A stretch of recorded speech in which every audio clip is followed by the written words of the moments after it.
ಕ್ರಿಸ್ತನನ್ನು ಪ್ರತಿಫಲಿಸುವಂತೆ ನಿಮ್ಮ ಆತ್ಮಗಳನ್ನು ವಾಕ್ಯದಲ್ಲಿ ಬಲಪಡಿಸುವ ಅನುದಿನದ ಧ್ಯಾನ.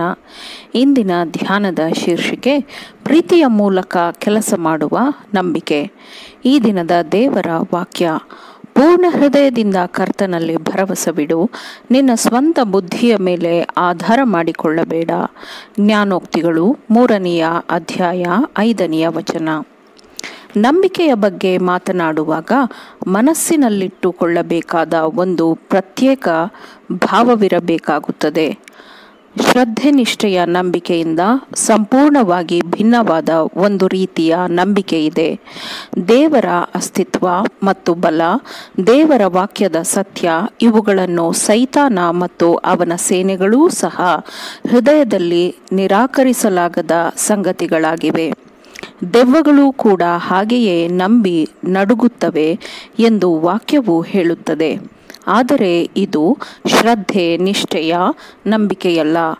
ದೇವರ ವಾಕ್ಯದ ಮೇಲೆ ಮಾತ್ರ ನಂಬಿಕೆ ಇಡುವುದಲ್ಲ, ಅದರೊಂದಿಗೆ ತನ್ನ ಚಿತ್ತವನ್ನೆಲ್ಲ ದೇವರ ಚಿತ್ತಕ್ಕೆ ಒಪ್ಪಿಸಿಕೊಡುವುದು ಮತ್ತು ಹೃದಯವನ್ನು ಅವನಿಗೆ ಸಂಪೂರ್ಣವಾಗಿ ಒಪ್ಪಿಸಿಕೊಡುವುದು ಮತ್ತು ಅವನನ್ನು ಪೂರ್ಣವಾಗಿ ಪ್ರೀತಿಸುವುದು, ಇವುಗಳು ಇರುವಾಗ ಅಲ್ಲಿ ನಂಬಿಕೆಯೂ ಇರುತ್ತದೆ.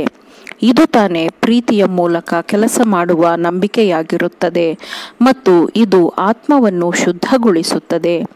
ಈ ನಂಬಿಕೆಯ ಮೂಲಕ ಹೃದಯವು ದೇವರ ಸ್ವರೂಪದಲ್ಲಿ ನವೀಕರಿಸಲ್ಪಡುತ್ತದೆ ಮತ್ತು ನವೀಕರಿಸಲ್ಪಡುವ ಹೃದಯವು ದೇವರ ಆಜ್ಞೆಗಳಿಗೆ ಒಳಪಡದ ಹೃದಯವಾಗಿರುತ್ತದೆ.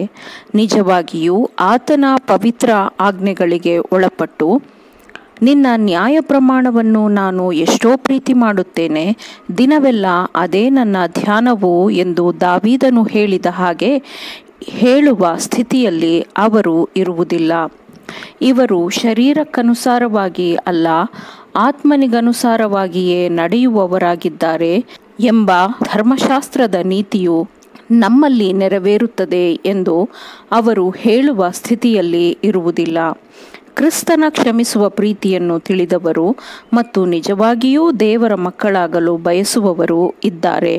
ಆದರೆ ಅವರು ತಮ್ಮ ಸ್ವಭಾವವು ಅಪೂರ್ಣವಾಗಿದೆ, ತಮ್ಮ ಜೀವನವು ದೋಷಪೂರಿತವಾಗಿದೆ ಎಂದು ಭಾವಿಸಿ ತಮ್ಮ ಹೃದಯಗಳು ಪರಿಶುದ್ಧಾತ್ಮನಿಂದ ನವೀಕರಿಸಲ್ಪಟ್ಟಿದೆಯೋ ಎಂದು ಅವರು ಅನುಮಾನಿಸಲು ಸಿದ್ಧರಿರುತ್ತಾರೆ. ಹತಾಶೆಯಿಂದ ಹಿಂದೆ ಸರಿಯಬೇಡಿರಿ ಎಂದು ನಾನು ಅಂತಹವರಿಗೆ ಹೇಳುತ್ತೇನೆ. ನಮ್ಮಲ್ಲಿರುವ ನ್ಯೂನ್ಯತೆ ಮತ್ತು ತಪ್ಪುಗಳಿಂದಾಗಿ ನಾವು ಯೇಸುವಿನ ಪಾದಗಳಿಗೆ ಅಡ್ಡಬಿದ್ದು ಅಳಬೇಕಾಗುತ್ತದೆ. ಆದರೆ ನಾವು ನಿರುತ್ಸಾಹಗೊಳ್ಳಬಾರದು. ನಾವು ಶತ್ರುಗಳಿಂದ ಸೋಲಿಸಲ್ಪಟ್ಟರೂ ನಾವು ದೇವರಿಂದ ತಿರಸ್ಕರಿಸಲ್ಪಟ್ಟವರಲ್ಲ. ಕ್ರಿಸ್ತನು ದೇವರ ಬಲಗಡೆಯಲ್ಲಿ ಇದ್ದಾನೆ. ಆತನು ನಮಗಾಗಿ ಮಧ್ಯಸ್ಥಿಕೆ ವಹಿಸುತ್ತಾನೆ. ನನ್ನ ಚಿಕ್ಕ ಮಕ್ಕಳೇ, ನೀವು ಪಾಪ ಮಾಡದಂತೆ ಇವುಗಳನ್ನು ನಾನು ನಿಮಗೆ ಬರೆಯುತ್ತೇನೆ. ಯಾವನಾದರೂ ಪಾಪ ಮಾಡಿದರೆ ತಂದೆಯ ಬಳಿಯಲ್ಲಿ ನೀತಿವಂತನಾದ ಯೇಸು ಕ್ರಿಸ್ತನು ನಮಗೆ ಪಕ್ಷವಾದಿಯಾಗಿದ್ದಾನೆ ಎಂದು ಯೋಹಾನನು ಹೇಳಿದ್ದಾನೆ. ತಂದೆಯು ತಾನೇ ನಿಮ್ಮನ್ನು ಪ್ರೀತಿಸುತ್ತಾನೆ ಎಂಬ ಕ್ರಿಸ್ತನ ಮಾತುಗಳನ್ನು ಮರೆಯಬೇಡಿರಿ. ನಿಮ್ಮನ್ನು ತನ್ನ ಬಳಿಗೆ ಮರಳಿ ತರಲು ಆತನು ಬಯಸುತ್ತಾನೆ. ತನ್ನ ಸ್ವಂತ ಪರಿಶುದ್ಧತೆ ಮತ್ತು ಪ್ರೀತಿಯು ನಿಮ್ಮಲ್ಲಿ ಪ್ರತಿಫಲಿಸುವುದನ್ನು ನೋಡಲು ಆತನು ಬಯಸುತ್ತಾನೆ.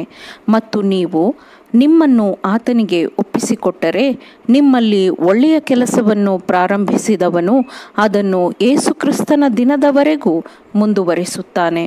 ಆದುದರಿಂದ ಹೆಚ್ಚು ಶ್ರದ್ಧೆಯ ಉತ್ಸಾಹದಿಂದ ಪ್ರಾರ್ಥಿಸಿರಿ, ಸಂಪೂರ್ಣವಾಗಿ ಆತನನ್ನು ನಂಬಿರಿ. ನಮ್ಮನ್ನು ನಾವು ಕಡಿಮೆ ಗೌರವಿಸಿದಷ್ಟು ನಮ್ಮ ರಕ್ಷಕನ ಅನಂತವಾದ ಶುದ್ಧತೆ ಮತ್ತು ಸೌಂದರ್ಯವನ್ನು ನಾವು ಹೆಚ್ಚಾಗಿ ಗೌರವಿಸುತ್ತೇವೆ.